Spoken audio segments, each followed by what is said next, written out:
শ্রমিক ও তাদের পরিবার সদস্যদের সুবিধা দিতে Tripura building and other construction workers welfare board দ্বারা নির্মাণ শ্রমিক কল্যাণ প্রকল্প 2.1 চালু হয়েছে।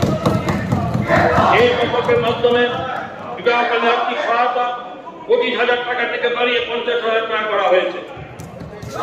আন্তঃশিক্ষা বাবদ সহায়তা 5,000 টাকা থেকে 10,000 টাকা, মাতৃকালীন সুবিধা 5,000 টাকা থেকে 8,000 টাকা, শিক্ষার ক্ষেত্রে প্রতি অর্থ 8,000 থেকে 20,000 টাকা, স্বাভাবিক মৃত্যুর ক্ষেত্রে এককালীন আর্থিক অনুমোদন 20,000 টাকা থেকে বাড়িয়ে 2 লক্ষ টাকা, দুর্ঘটনাজনিত মৃত্যুর ক্ষেত্রে প্রতি অর্থ 40,000 টাকাতে বাড়িয়ে 4 লক্ষ টাকা করা হয়েছে।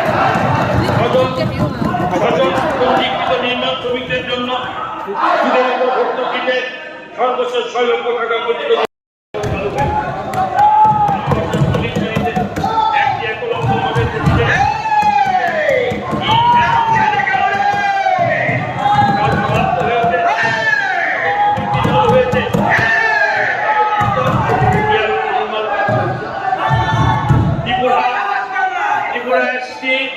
ডেভেলপমেন্ট কর্পোরেশন প্রপার্টি 2023-24 অর্থ বছরে আরো 80,000 গ্রামীণ মহিলাকে স্ব-সহায়ক উদ্যোক্তা করা হয়।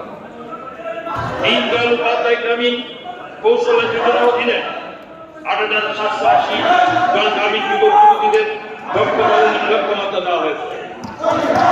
15,347 জন গ্রামীণ যুবক যুবতীদের দক্ষতা উন্নয়নের প্রশিক্ষণ শুরু হয়েছে। 11,718 জন যুবক যুবতীর প্রশিক্ষণ শেষ হয়েছে।